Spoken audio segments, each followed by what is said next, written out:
Bom, gente, esse é o Ronaldo Castro, ele é contador e também administrador, e aí ele também é um adepto dessa teoria das restrições, não é isso, Ronaldo? Eu fui mordido pela mosquinha azul da teoria das restrições. Ah, Já faz algum tempo, né, que eu fui aham, mordido e já venho trabalhando nisso há alguns anos, né? Eu fui mordido em 2005, né? ah, Em 2005. E logo em 2007, eu e um amigo meu, Luciano Lauria, também professor, que eu também sou professor universitário, nós participamos de um congresso, né, de contabilidade e apresentamos um artigo falando sobre as inovações da teoria das restrições no custeio de ativos. E aí, a uhum, partir desses estudos, né, nós começamos a aprofundar mais, cada vez mais, no conhecimento dessa metodologia e começamos a aplicá-la na prática. Porque o uhum, importante é você aplicar. uhum. Teoria é muito Conta pra bonita nos gente, livros, né? Ronaldo, o que que é basicamente a teoria das restrições? Olha, basicamente, falando em linhas gerais, né, vamos fazer uma correlação entre uma corrente. Tá?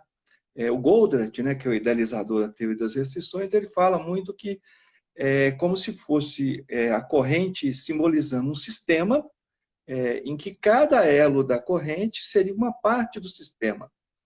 E essa corrente colocada sobre pressão irá estourar o elo mais fraco, certo?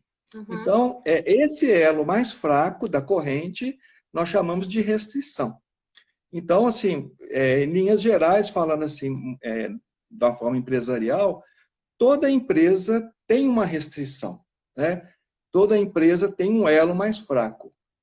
E a capacidade de produção dessa empresa, ela é medida pelo elo mais fraco, não é medida pelos demais elos. O elo mais fraco que vai determinar a capacidade de produção da empresa. Então, muitas vezes, nós, no mundo empresarial, tentamos consertar tudo, né? A ideia é consertar tudo, né, Mariana? Você é começa a verdade. trabalhar numa empresa, né? Você fica, corre daqui, corre de cá, corre para lá, para poder consertar tudo, mas esquece que o problema está sendo causado por aquele setor ali, de repente, um setor de expedição, é um setor de faturamento, é um setor ali de efetivação de contratos, que está agarrando todo o processo da empresa. E você passa despercebido em cima disso. Então, Uhum, a teoria das restrições, ela parte do princípio que, né, você primeiro, né, em um sistema, em qualquer sistema, a primeira coisa que você precisa fazer é identificar a restrição do sistema. Porque a uhum, partir dessa identificação, você já vai focar as suas atitudes naquele setor e aí você vai conseguir resultados uhum. mais rapidamente. E como Então, em linhas identificar, gerais, é né? isso. Porque às vezes as pessoas é tão mecânico, né? A gente quando está no trabalho, as coisas já são tão mecânicas, já entraram numa rotina tal que que às vezes eu acho que é até difícil identificar, não? Não, não é difícil, não. Normalmente, a gente identifica a restrição por aquela área que está assoberbada demais, entendeu? Ela tem muito serviço para ser feito, tá? Está atrasada e outras áreas estão mais folgadas. Então, aquela Uhum, área que está atrasada, que está amarrando o serviço, os funcionários estão fazendo hora extra, essas coisas todas, pode ter certeza que aquela área ali, ela vai estar com a grande chance de ser a restrição do sistema, uhum, tá? Então, numa fábrica, né, por exemplo, um processo industrial, um processo de produção, normalmente você vê um setor ali que tem muito produto em processo acumulando, sabe? uhum, Ao lado de um recurso. Então, vamos supor estamparia, né? Então, tem muito produto acumulando ali. Então, você pode saber que aquele setor ali, ele vai agarrar toda a produção do sistema. Então, é nessa forma que a gente identifica. É mais assim, visualmente, sabe? sei. Normalmente, existe uma outra forma também, é que você mede a capacidade de cada recurso. Então, por exemplo, eu estou fabricando joias, né? Então, na parte da lapidação, o demora, sei lá, meia hora para lapidar uma pedra. Já no encravamento, né, demora 10 minutos. Então, se você for fazer correlação, o maior tempo utilizado, né, ele vai, com certeza, restringir o tempo da lapidação, do encravamento, né, da colocação da pedra na joia. Então, normalmente é assim. É muito fácil de identificar essa parte, sabe, Mariana? Não é tão difícil que não. Por isso que eu gosto tanto da teoria, porque, apesar de ser teoria, né, quando se fala teoria, todo mundo já assusta. Opa, mais uma teoria, né? Mas quando você vai ver funcionando na prática, ela é mais uma prática do que uma teoria em si. Porque é o óbvio, sabe? O óbvio. Ô, Ronaldo, depois de identificar, como é que faz? Olha, depois que você identifica a restrição, o segundo passo é ajudar a restrição, é explorar a restrição. Como que eu faço para ajudar? Eu aloco mais atenção para aquela restrição. Vou te dar um exemplo. Uma vez eu fiz um trabalho numa fábrica de vidros temperados. E a restrição nós constatamos lá que era o forno. O forno ele não conseguia temperar a quantidade de vidros produzidos durante o dia.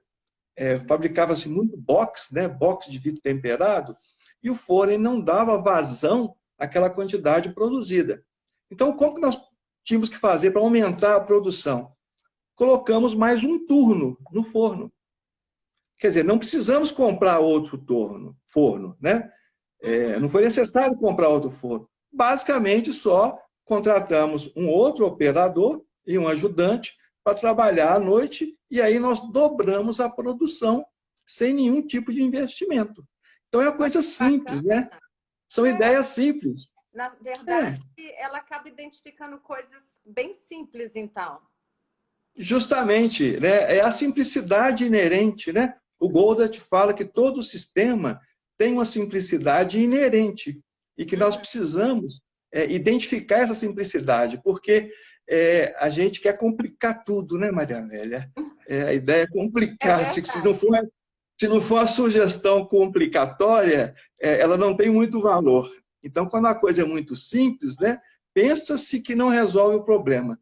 Mas, com certeza, a teoria das restrições ela veio para desmistificar isso. Então, você consegue resolver... Resultados, assim, vocês fazem, na verdade, uma análise, né, desses processos, se esses processos estão corretamente sendo seguidos aí, aplicados, depois que identifica, né, e que modifica até mesmo o próprio processo, né, os resultados ficam mais fáceis, não é isso? Com certeza, os resultados eles ficam aumentados, né? Porque, por exemplo, citando aquele exemplo da fábrica de forno, de vidro temperado, né? A partir do momento que nós passamos a trabalhar com 2 turnos, consequentemente, dobrou a produção. Dobrando a produção, dobra-se também o resultado da empresa, né? E aí, consequentemente, os lucros também aumentam. Nós tivemos casos assim, por exemplo, uma empresária, né, ela estava com um problema sério, tinha uma confecção, e o problema dela era uma máquina de overlock. Ela só tinha uma máquina de overlock e tinha uma demanda muito grande por esse tipo de serviço, e ela não estava conseguindo entregar todos os pedidos. E ela não tinha condição financeira de adquirir uma outra máquina de overlock. Então, a partir do momento que ela passou a ter conhecimento da teoria das restrições, veio aquele estalo, né? Pô, eu vou colocar uma menina para trabalhar à noite, né? Para poder fazer o serviço que eu não dou conta de fazer durante o dia, ao invés de ter que comprar outra máquina. E aí foi isso que ela fez. Ela passou a trabalhar 2 turnos e aí dobrou a produção daquele setor e, consequentemente, conseguiu dar vazão a toda a produção daquele tipo de serviço, né? Então, assim, são coisas muito simples. São coisas simples. E aí aumenta o lucro. Essa teoria, ela pode ser aplicada em qualquer segmento empresarial e industrial? Qualquer segmento.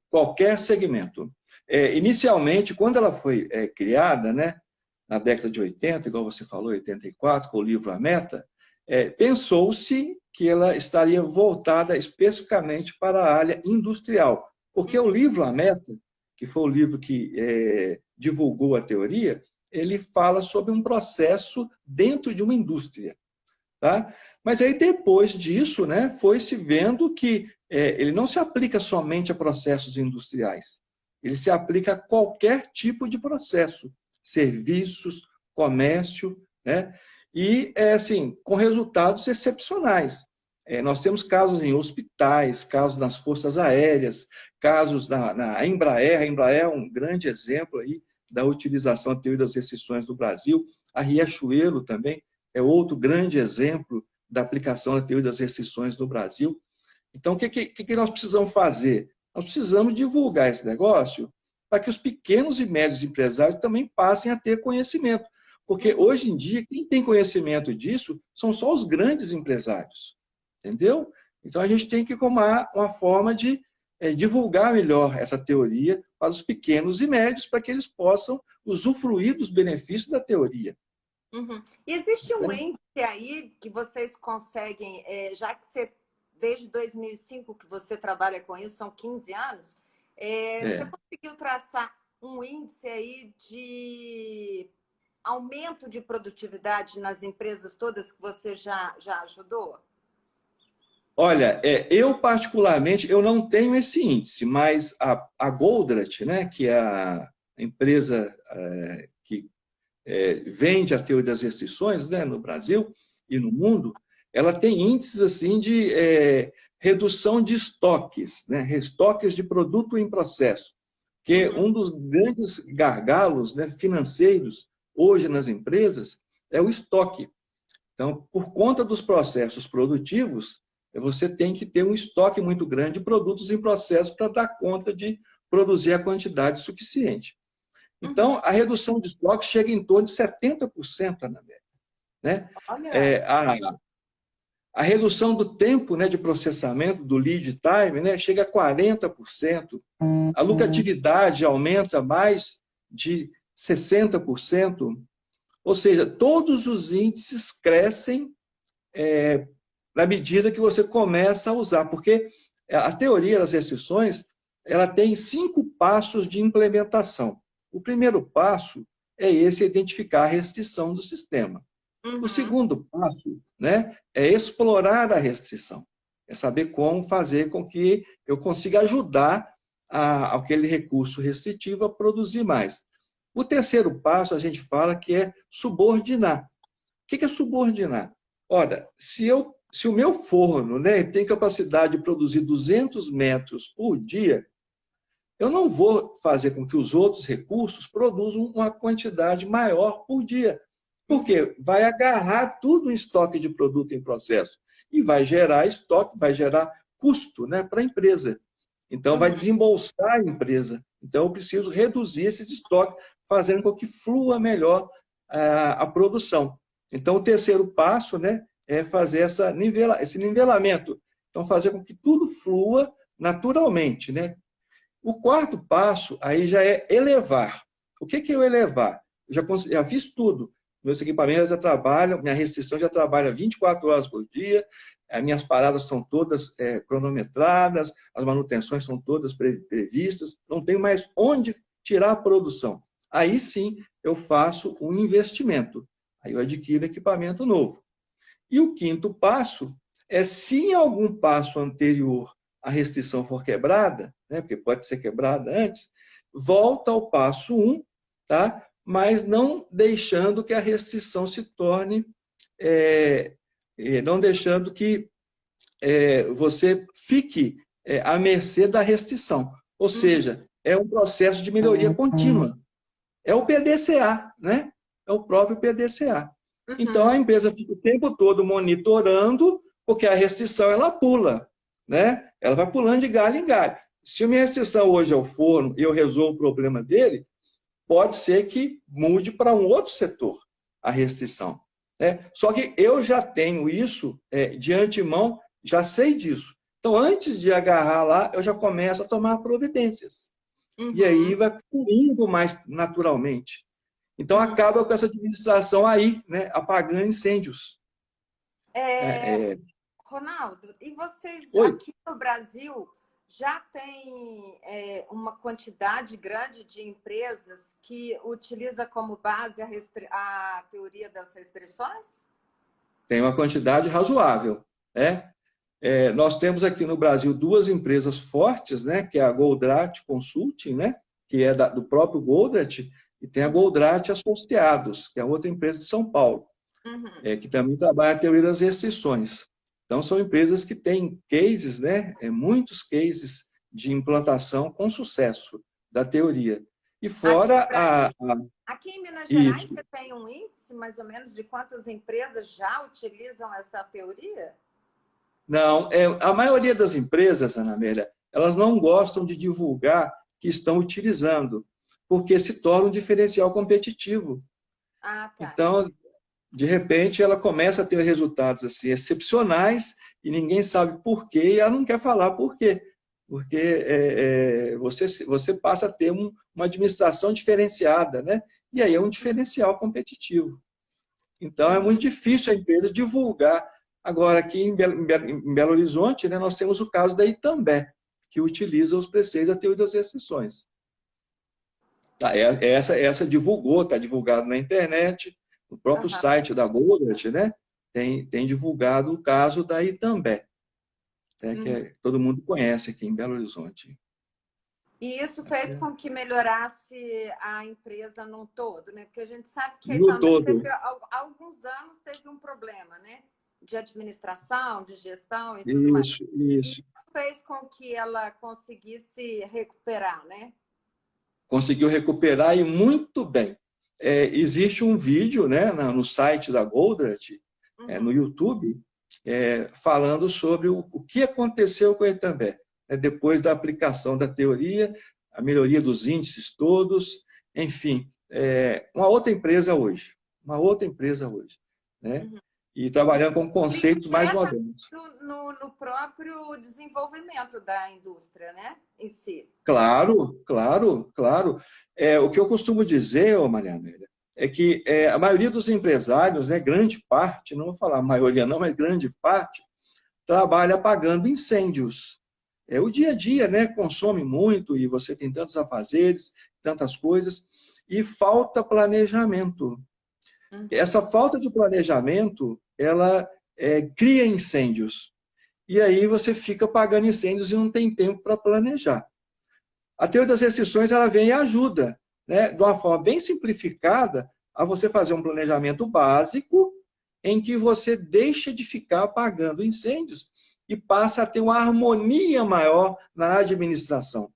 Você administra com mais harmonia, as coisas fluem com mais naturalidade e você não tem que ficar desesperado, né, tomando providências em cima da hora de coisas que você poderia ter tomado providências há um bom tempo atrás.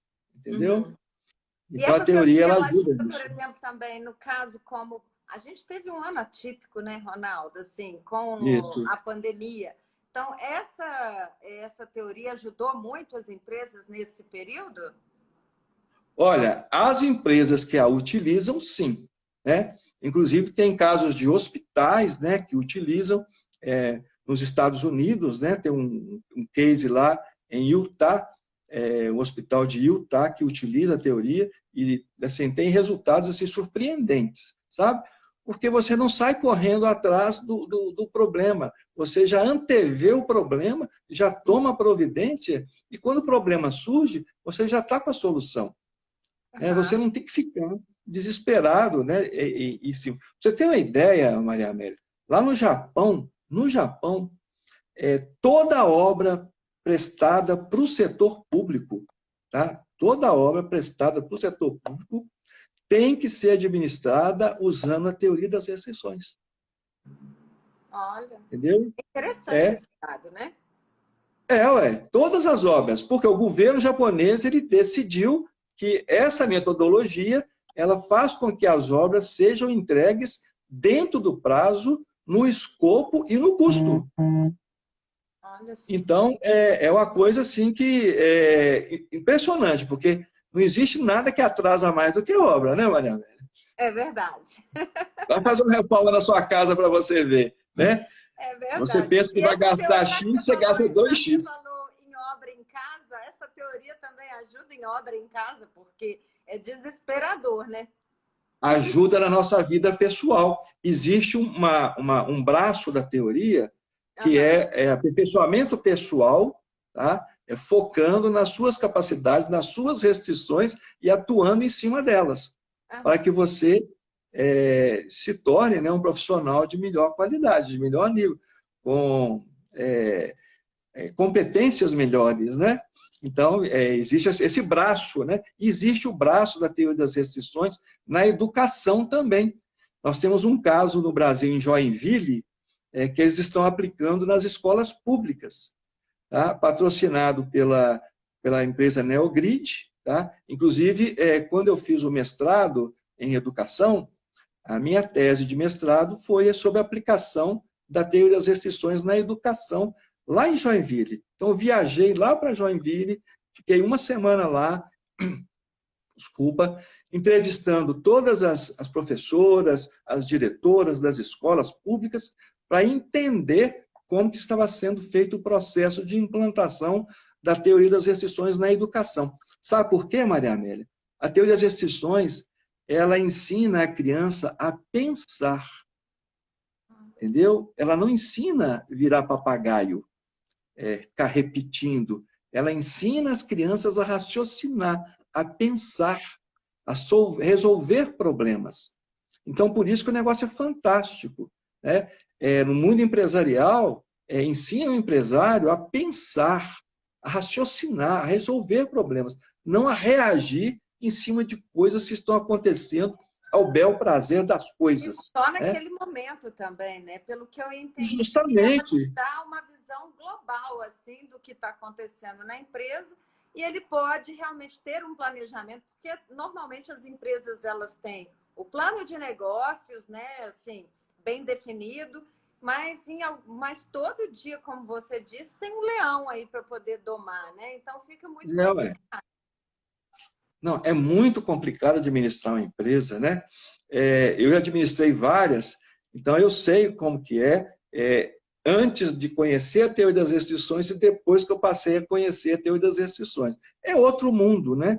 Você fica no oceano azul, né? Navegando no oceano azul, tranquilo, as coisas fluindo normalmente, acontecendo, né? Os resultados acontecendo, que é o mais importante, o empresário visa o resultado, e os funcionários todos satisfeitos, todos engajados, todos trabalhando, remando na mesma direção. É fácil de você explicar para o empregado o que é a teoria das restrições, o que é um recurso restritivo, o cuidado que ele tem que ter com aquele recurso, que ele não pode parar, porque se parar, para todo mundo, né? O outro não.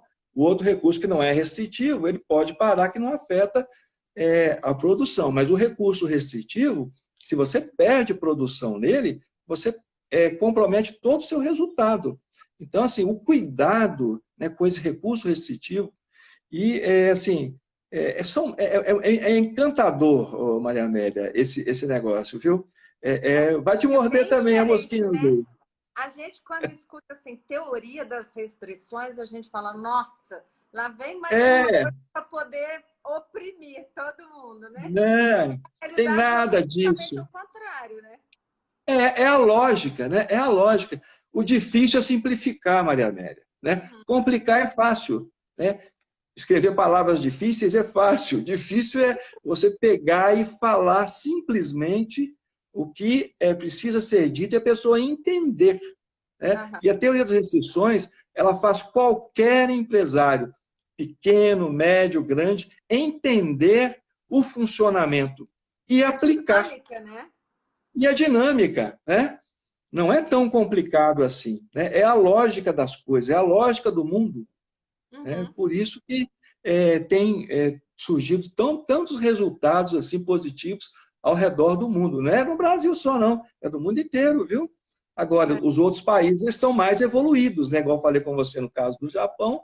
No Japão, né, essa parte da teoria das restrições ligada a projetos, né, é está mais incipiente lá. Mas a teoria das restrições ela é focada em projetos, em logística, em marketing, em contábil, né? Tem a contabilidade de ganhos.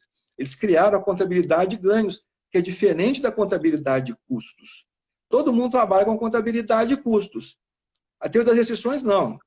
O negócio não é custo, o negócio é ganho. Então, quando você fica focado no custo, você se volta para dentro da empresa e esquece o mundo que está ao seu redor. E o que está acontecendo no mundo, não está acontecendo dentro da sua empresa. Então, quando o administrador fica preocupado com custo, ele está perdendo foco, porque ele tinha que estar preocupado em ganho. Como aumentar meu ganho, e não como reduzir meu custo. Porque quando você começa a aumentar seu ganho, automaticamente, né, aumentando o ganho, melhorando os processos, automaticamente você reduz os custos. E você não precisa ficar desesperado, né? Com certeza. E colocando a equipe também é apreensiva, né? Pensa bem, chega um diretor e fala assim, nós estamos precisando reduzir os custos. O que se passa na cabeça do funcionário, hein, Mariana? Primeira coisa é que alguém vai ser demitido. Justamente, e alguém que vai ser demitido. Pois é, e funcionário pensando assim produz? Não, já fica com medo. Não produz. Fica com medo, fica receoso, ele não toma decisões, as atitudes dele são mais na retaguarda. Então, quando você chega e fala assim, gente, nós vamos aumentar o ganho. O que nós precisamos fazer para isso? Pronto. Aí você solta do coração do funcionário tudo aquilo que estava represado, com medo, né? E ele fala, olha, nós estamos tendo desperdício nisso, desperdício naquilo, podíamos estar atuando no setor tal, podíamos estar vendendo produto tal, podíamos ter aberto a filial lá em São Paulo. Ou seja, vem aquele borbulhão de ideias, né? Aquele brainstorming, né? De ideias. É verdade. Bom, muito obrigada, então, pela sua participação aqui, Ronaldo, e por ter explicado eu que agradeço. Essa teoria, né? Eu queria agradecer, fazer um agradecimento ao Rodrigo Quericati, né, que me convidou para poder fazer essa apresentação, a toda a equipe aí do Jornal Hoje em Dia, né, e especialmente a você, Maria Vera, você é muito simpática. Muito obrigado. E um feliz ano novo, né? Que 2021 a gente entre firme, né? Se Deus quiser. Muito obrigada pela sua participação.